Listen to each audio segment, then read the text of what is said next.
اکثر آج کل ایک سوال اسٹوڈنٹس بھی پوچھتے ہیں اور بھی جو ایسے خیالات رکھتے ہیں کہ اس کائنات کو وہ بنانے والا کوئی نہیں ہے، ایسی خود بخود بنی ہوئی ہے اور خود ہی چل رہی ہے۔ تو یہ بات ایسی عجیب سی ہے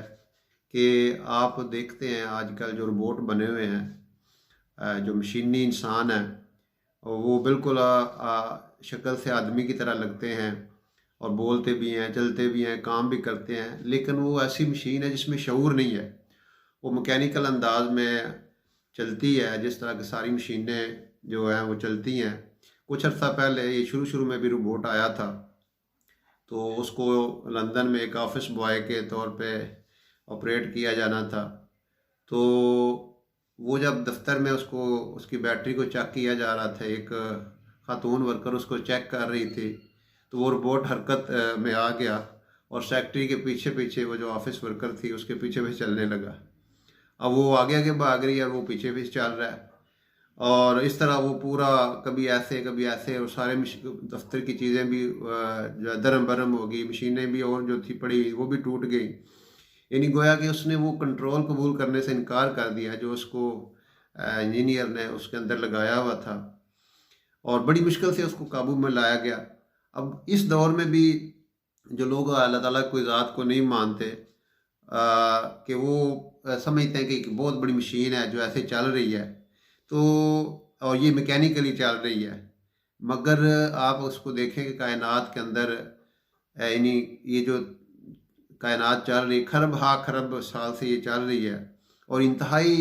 سسٹمیٹکلی چل رہی ہے، منظم انداز سے چل رہی ہے، اور یہ جو مفروضہ ہے یہ اس بات کی تردید کرتا ہے کہ اس کے اندر جو ایک مکینیکل انداز سے اور سسٹمیٹکلی چل رہی ہے، کوئی اس میں جو ہے نا وہ تبدیلی نہیں آئی۔ یہ شو کرتی ہے کہ اس کو کوئی چلا رہا ہے اور اس کو بڑے سسٹمیٹکلی چلا رہا ہے، اور قرآن پاک میں بھی یہ بات ارشاد ہوئی ہے کہ وَالشَّمْسُ تَجْرِي لِمُسْتَقَرٍّ لَهَا ذَلِكَ تَقْدِيرُ الْعَزِيزِ الْعَلِيمِ وَالْقَمَرَ قَدَّرْنَاهُ مَنَازِلَ حَتَّىٰ عَادَ كَالْعُرْجُونِ الْقَدِيمِ لَا الشَّمْسُ يَنبَغِي لَهَا أَن تُدْرِكَ الْقَمَرَ وَلَا اللَّيْلُ سَابِقُ النَّهَارِ وَكُلٌّ فِي فَلَكٍ يَسْبَحُونَ۔ مطلب یہ ہے کہ سورج اپنے ایک آربٹ میں چل رہا ہے، اور یہ ایک زبردست عالم جو ہستی ہے اس کا یہ مقرر کیا ہوا اندازہ ہے، اور چاند کے لیے بھی ہم نے منزلیں مقرر کر دی ہیں، یہاں تک کہ وہ آتے آتے بالکل ایک تنا سا کھجور کی جیسے سکھی ٹہنی اس کے، چونکہ کھجور کا درخت عربوں کے اندر تھا اور وہ اس کو بہت سمجھتے تھے، تو یہ مثال اللہ تعالیٰ دی۔ اور پھر نہ سورج کے بس میں کو چاند کو جا پکڑے اور نہ رات دن پر سبقت کر سکتی ہے، یہ اپنے ایک خاص آربٹ میں سارے چل رہے ہیں۔ تو یہ قرآن کا جو بیان ہے، قرآن کی جو آیات ہیں، یہ ایک ریالٹی بن چکی ہے، اور یہ ایک واقعہ اس بات کا ثبوت ہے جو روبوٹ والا واقعہ بیان کیا گیا ہے کہ ایک یعنی پوری کائنات کی باشعور ہستی ہے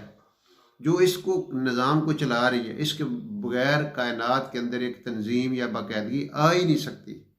یعنی وہ تو یہاں تک آتا ہے کہ اگر اس کائنات میں دو خدا ہوتے تو وہ بھی اس کو کنٹرول نہیں کر سکتے تھے، وہ اس کے اندر فساد مچ جاتا ہے۔ اس لیے ایک اللہ ہی ہے جو اس کائنات کو بنانے والا ہے اور چلانے والا ہے، اور بڑے اندازے سے ہر چیز کو چلا رہا ہے۔